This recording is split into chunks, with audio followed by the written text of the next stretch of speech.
Millionaire sees his maid's son rummaging trash. What he digs out sparks a massive search. Rain tapped against the wide glass windows of Ethan Cole's penthouse, a sound he barely noticed anymore. As one of New York's most successful real estate millionaires, Ethan was used to noise, traffic, meetings, investors, deadlines. But that afternoon, his attention was pulled elsewhere. Across the courtyard, just beyond the dumpsters behind his building, he saw a boy no older than 10 rummaging through trash bags with small, desperate hands. Ethan squinted. He recognized him. The boy was Matteo, the quiet son of Rosa, his maid who had worked for him for nearly 6 years. Ethan had always admired Rosa's quiet dignity. She never asked for anything, though he knew she struggled as a single mother. Still, the sight of her son digging through trash pierced him with something he hadn't felt in years: shame. Ethan slipped on his coat and hurried outside. "Matteo," he called. The boy flinched, clutching something close to his chest. His big brown eyes widened, filled with guilt as though he had been caught stealing. I wasn't doing anything bad," Matteo stammered, his voice trembling. Ethan softened his tone. "I know, son. What are you looking for in there?" Matteo hesitated, then slowly opened his small hands. In his palms lay an old, worn-out teddy bear with one eye missing. Ethan frowned in confusion. "That's what you were digging for?" Matteo nodded. "It's not mine. I saw some kids throw it away yesterday. But I thought maybe the little girl who lost it might still want it. My mom says things that are loved should never be left behind." His voice cracked with sincerity. "So I wanted to fix it and find her." The word struck Ethan like a thunderbolt. He had spent his life building skyscrapers, chasing deals, and collecting luxuries, but here was a boy who saw value in something the world had discarded. For the first time in a long time, Ethan felt humbled. Instead of scolding or sending the boy back inside, Ethan knelt down.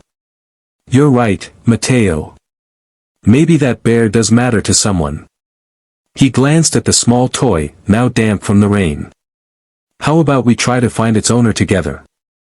Matteo's face lit up with a hope Ethan rarely saw in children anymore. "Really?" "Really," Ethan said, giving the boy a reassuring smile. The next day, Ethan surprised Rosa by taking the day off from meetings. Together with Matteo, they cleaned the teddy bear, stitched its missing eye, and placed a small note around its neck: "Do you belong to someone special? Found and safe." Ethan posted the picture online, never expecting much. But within hours, the post went viral. Thousands shared it, many moved by the kindness of a child who believed even a broken toy deserved to be reunited with love. By evening, Ethan's office phone was ringing non-stop. Reporters wanted to know more about the millionaire who had joined a boy in searching for a teddy bear's owner. But Ethan redirected the credit. "This isn't my story," he told them. "It's Matteo's. It's about a child who reminded us what compassion looks like." 2 days later, they found her. A little girl named Lily had lost her teddy during a visit to her grandmother's. When her parents brought her to Ethan's building, she clutched Matteo's hands as tears filled her eyes. "I thought he was gone forever," she whispered, hugging the bear so tight it seemed like she was holding her whole world together. The reunion was small, almost ordinary, yet Ethan felt a lump rise in his throat. He watched as Lily's parents knelt down, thanking Matteo over and over. Rosa stood nearby, tears of pride glistening in her eyes. That night, when Ethan sat alone in his penthouse, he couldn't shake the image of Matteo digging through trash to save something others had abandoned. For years, Ethan had measured worth in dollars and contracts. But Matteo had taught him that true value wasn't in wealth, it was in seeing what others overlooked, in caring enough to restore what was broken. A week later, Ethan made an announcement that shocked his business circle. He launched a foundation dedicated to helping children and families in need, starting with scholarships for workers like Rosa and their children. He named it the Teddy Bear Project.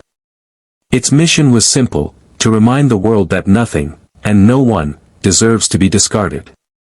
When reporters asked what inspired him, Ethan didn't mention profits or publicity. He simply told the truth. It started with a boy who searched through trash for a forgotten toy. He reminded me that sometimes, the smallest acts of kindness can spark something far bigger than we ever imagine. Mateo, once just the maid's son, now stood proudly at Ethan's side at every event, a living reminder of what compassion could ignite. And though Ethan still lived among wealth and glass towers, his heart now beat for something greater. For the first time in years, he felt rich, not because of what he owned, but because of what he had learned. That humanity shines brightest when we choose to care, even for the smallest, most forgotten things.